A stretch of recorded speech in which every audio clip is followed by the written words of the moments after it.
पट छल छिद्र अभावा। राम सिया राम जय जय राम। राम सिया राम जय जय राम।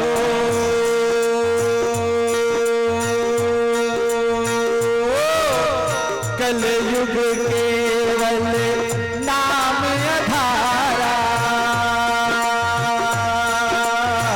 सुमिर सुमिर नर नहीं पारा। राम सिया राम जय जय राम। राम सिया राम जय जय राम।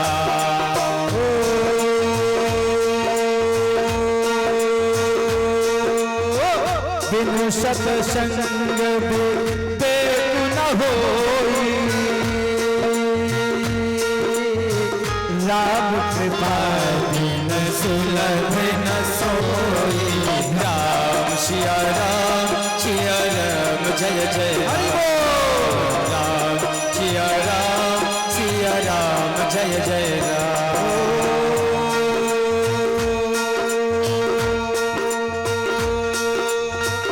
अब प्रभु कृपा करहु यही भांति। सब पद भजन करहु दिन राति।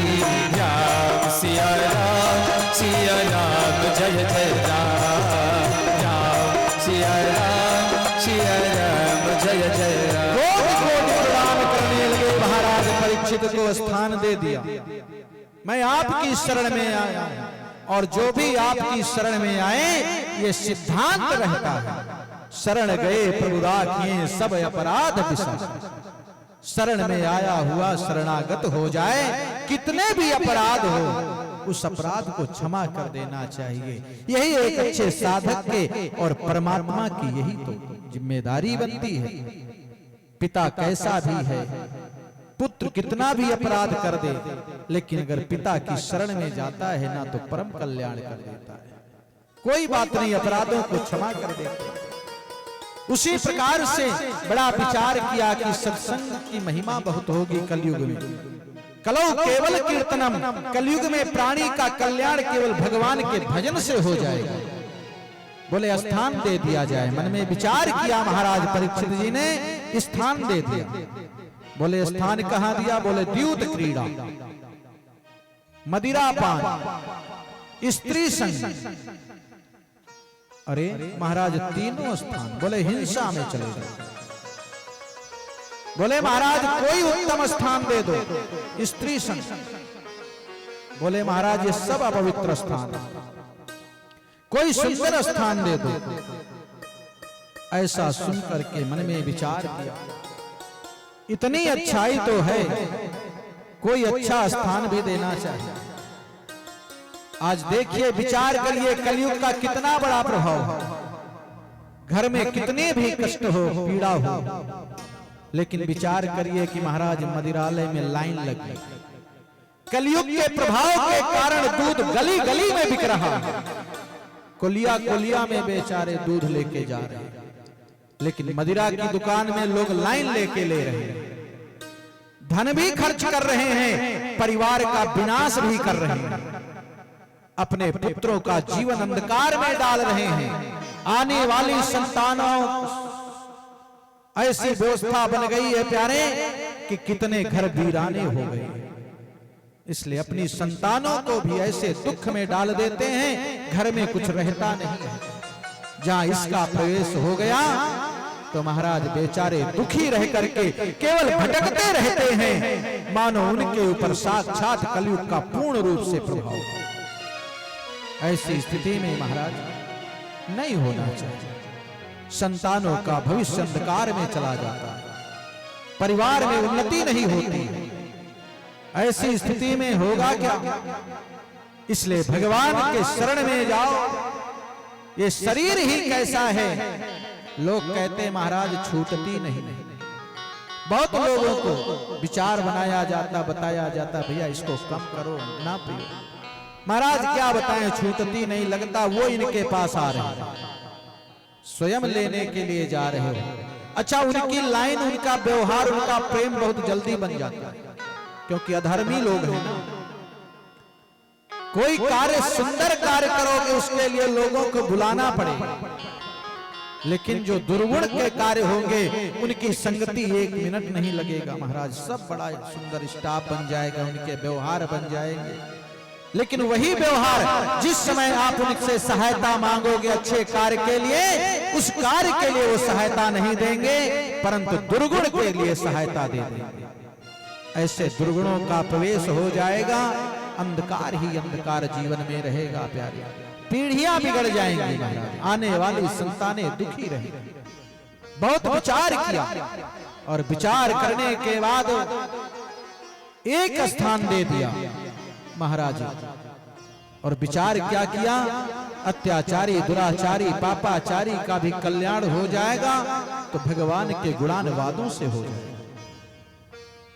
एक अच्छाई है तो दे दिया, बोले जा करके सोने में निवास किया, तो स्वर्ण में निवास किया महाराज। कहां पे, जो सिर पे मुकुट लगाए थे स्वयं परीक्षित, वहीं जाकर के बैठे।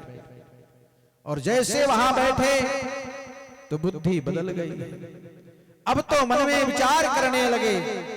और इसीलिए कहा जाता सोने में कलयुग का निवास, चाहे वो कैपरगंज वाला हो, चाहे वो नींद वाला हो।